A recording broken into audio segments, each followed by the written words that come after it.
Les bons plans et astuces, une session consacrée au SCPI avec Vincent Kutkovitz. Bonjour Vincent. Bonjour Thomas. Et un dossier qui vous intéresse en particulier, c'est la revalorisation des SCPI. Il faut nous expliquer, bon, on rappelle, hein, les SCPI, on en parle souvent dans cette émission, on sait que c'est un de vos placements fétiches, mais en quoi consiste cette revalorisation ?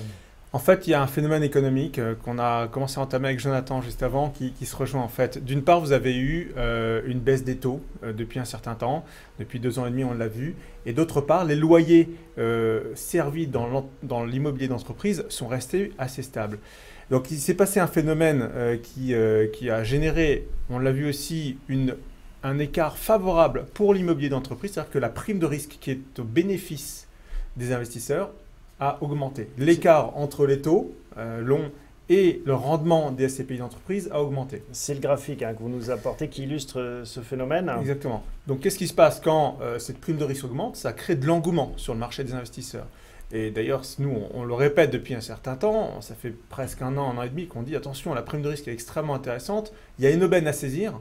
D'ailleurs, on se retrouve peut-être aujourd'hui. Arbitrages, voilà, il y a des décalages, donc il faut en profiter. Exactement. Donc aujourd'hui, on se retrouve peut-être au point d'inflexion, c'est-à-dire qu'en fait, l'aubaine est en train de se terminer. Alors ça se traduit par une nécessité pour les sociétés de gestion d'immobilier d'entreprise à travers des SCPI de devoir réévaluer avec les experts. Oui, il faut expliquer ça parce que c'est un peu technique. Comment ça se passe? Comment est-ce qu'on calcule les parts d'une SCPI? Les SCPI, en fait, sont réévaluées au moins une fois par an par un expert qui va de façon indépendante. Il y a des gens dont c'est le métier. Voilà, qui évalue le portefeuille immobilier qui évalue le portefeuille des SCPI. Voilà, qui évalue le portefeuille qui, d'une certaine manière, va décider de dire à cette gestion, attention, votre patrimoine est surévalué ou il est sous-évalué ou il est bien évalué. Donc aujourd'hui, étant donné qu'en fait, il y a eu ce phénomène d'une certaine manière économique où il y a eu une demande qui était supérieure à l'offre, une prime de risque favorable qui était presque un peu excessive, c'est pour ça qu'on disait à nos investisseurs d'y aller. Aujourd'hui, les experts disent attention, il faut revoir la valorisation. Donc, par exemple, il y en a depuis quelques semaines, depuis quelques mois, et certaines SCPI qui décident d'augmenter la valeur des parts. Alors, pour ceux qui nous écoutent, est-ce que c'est intéressant? Si on en a, j'imagine que voilà, les parts montent, on est content. On est content parce que son patrimoine est réévalué à la hausse. Même si on va payer plus d'ISF à la fin de la journée. Oui, mais bon, alors qu'il y a des solutions pour optimiser voilà, son il y a des solutions. Voilà, même avec certaines SCPI d'ailleurs. Et ça veut dire qu'on a un patrimoine qui s'apprécie.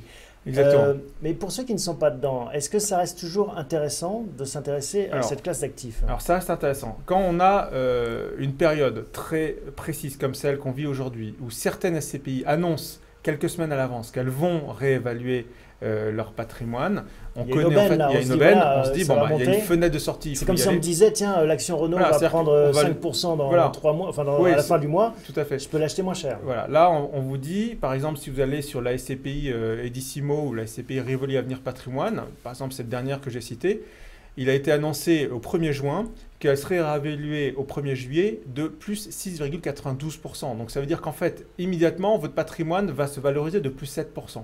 Et donc, on avait reçu son gérant ici. Exactement, ici il y a un mois. L'idée, en fait, là, de se dire, il ne s'agit pas de bénéficier d'une information à laquelle on n'a pas le droit. Hein, c'est pas un délit d'initié. C'est annoncé parce qu'il y a une assemblée générale de la SCPI qui entérine ces décisions. On peut quand même l'acheter moins cher. On peut l'acheter moins cher. Le seul problème, c'est que le timing est extrêmement court. Donc, si on veut faire, par exemple, une opération d'achat de SCPI à crédit, là, c'est un peu juste. Il faut y aller. Si on a du cash, on y va. Dans les 10 prochains jours. Et l'avantage, en fait, il reste encore 15 jours. L'avantage là, c'est que d'une certaine manière, en fait, vous savez que les frais sur la SCPI sont généralement de l'ordre de 10%. C'est pour ça que nous recommandons d'investir sur le long terme sur les SCPI. Oui, donc là, vous amortissez assez rapidement en fait les frais. Si le prix est réévalué de 6,5% et qu'il y a des frais de 10%, on reste encore en négatif. Oui, ça reste, bien sûr, ça reste. Mais ça va dans le bon sens. Bien sûr, parce qu'on ne le fait pas pour investir 2 ans. On y va pour 7, 8, 10 ans. Malgré tout, on a vu avec Jonathan ce contexte de hausse des taux et donc cet arbitrage qui était une justification forte finalement d'aller vers les SCPI est un peu moins l'aubaine se réduit, disons. Oui, elle est un peu moins forte. Voilà. Est-ce que ça vous inquiète pas cette remontée des taux? Non, au contraire, parce que s'il y a une remontée des taux, ça veut dire que l'économie a une meilleure santé. Si l'économie se porte mieux, ça veut dire que les loyers ne vont pas baisser, vont au minimum se maintenir, vont peut-être même, on peut envisager un moment qu'ils soient réévalués, ce qui veut dire qu'il y aura un rattrapage là aussi de la prime de risque. Donc en fait, on est dans un contexte ultra favorable malgré tout. On se rassure avec le fait que le patrimoine est réévalué. Ça, c'est engrangé, on l'a acquis. Maintenant, on a des perspectives qui sont plutôt bonnes sur l'immobilier d'entreprise parce que l'économie redémarre. C'est pour ça d'ailleurs que les taux augmentent de nouveau. Où est-ce qu'on peut savoir quels sont les SCPI qui vont réévaluer? Est-ce que c'est déjà public partout? Non, alors c'est extrêmement difficile. Il faut être bien connecté au marché des SCPI.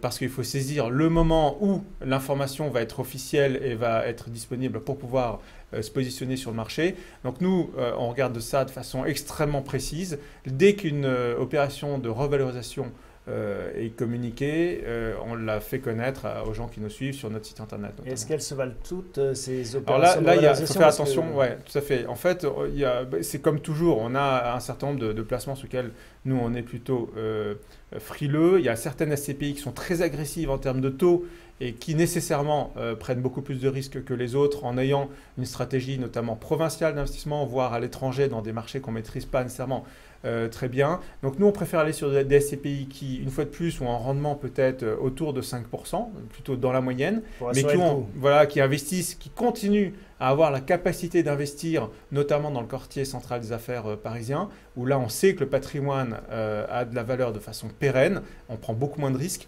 Donc notre attention là va plutôt sur le fait de dire attention, toute revalorisation, il ne faut pas se jeter dans toute SCPI qui se revalorise. On rappelle vos préférés? Donc on est actuellement sur Edissimo de Amundi et Rivoli Avenir Patrimoine qui toutes les deux revalorisent début juillet. Merci Vincent pour ces bons plans et astuces. On se retrouve le mois prochain. À bientôt. À bientôt.